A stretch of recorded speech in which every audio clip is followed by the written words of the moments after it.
The letter was taped to my front door, fluttering in the morning breeze like a scarlet flag of shame. Violation. Grass not up to community standards. Fine. $750. My chest tightened as I read the words. I turned my gaze to my lawn. Sure, it was patchy. The brutal summer drought had left the grass thirsty, straw-colored in places. But it wasn't the wasteland they painted it to be. It was no worse than dozens of other yards on the street. And that's what cut the deepest. Because across the street, Karen's closest friends had lawns scorched brown, weeds stretching knee-high, garden beds overrun with debris. Yet their doors bore no such notices, no fines, no threats. The rules weren't rules anymore. They were weapons. Neighbors whispered the truth in hushed tones. It's who you know. If you're in her circle, you're safe.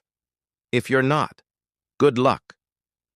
The HOA had become a fortress, not for fairness, but for favoritism.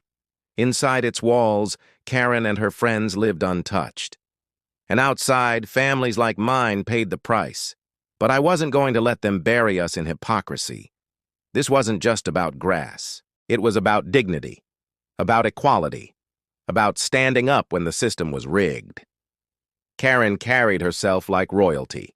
She strutted through the neighborhood with her clipboard tucked under her arm like a scepter, dishing out judgments as if they were decrees from a throne. She claimed she was protecting community standards.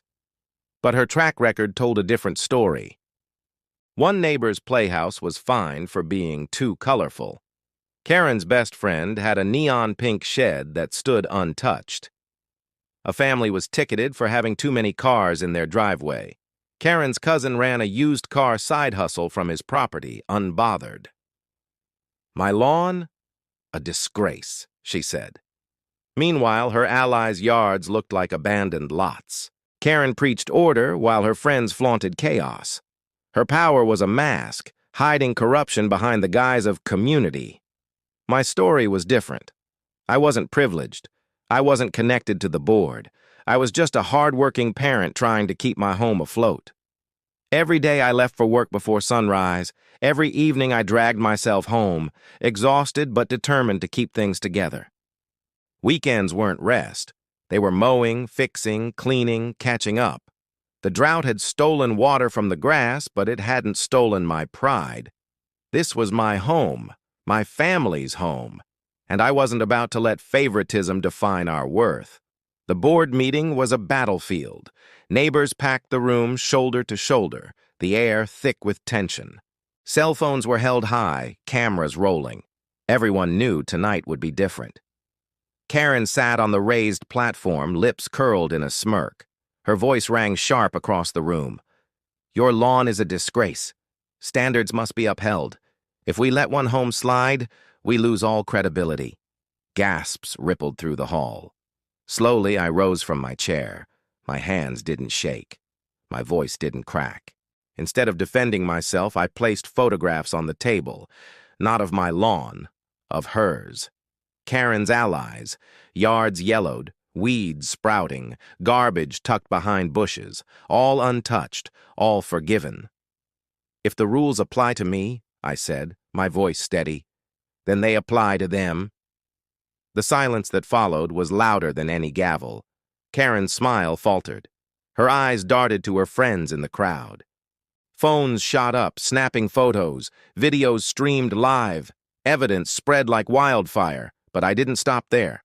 I laid out HOA reports, page after page, tickets written against outsiders, warnings issued to newcomers, but never a single citation for Karen's inner circle.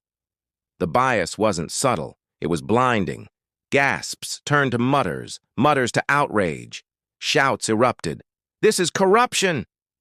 Favoritism! Why do they get a free pass? Karen's smug confidence evaporated under the floodlights of truth.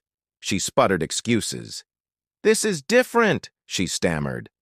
But her words collapsed under the weight of undeniable evidence. The fortress she had built around her friends cracked wide open. By dawn, a whole grass scandal trended on social media.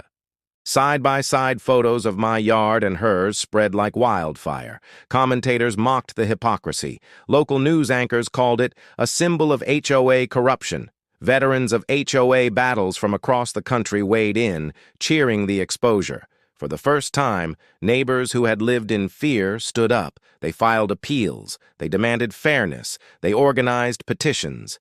The fear Karen had relied on was gone, replaced by fury. What began as a $750 fine had become a community uprising. That weekend, I stood on my porch and looked out at my lawn, still imperfect, still scarred by drought, but suddenly I saw it differently. It was beautiful, not because of how it looked, but because of what it meant. It meant resilience. It meant resistance. It meant proof that dignity mattered more than appearance. A reporter asked me what I thought about the fine now. Fairness matters more than perfection, I told them.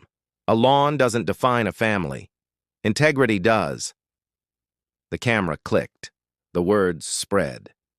And in that moment, I realized this was never about grass. It was about justice.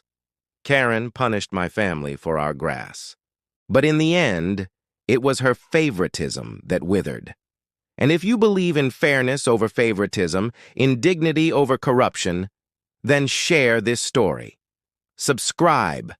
Join me. Together we'll make sure no family suffers under hypocrisy again.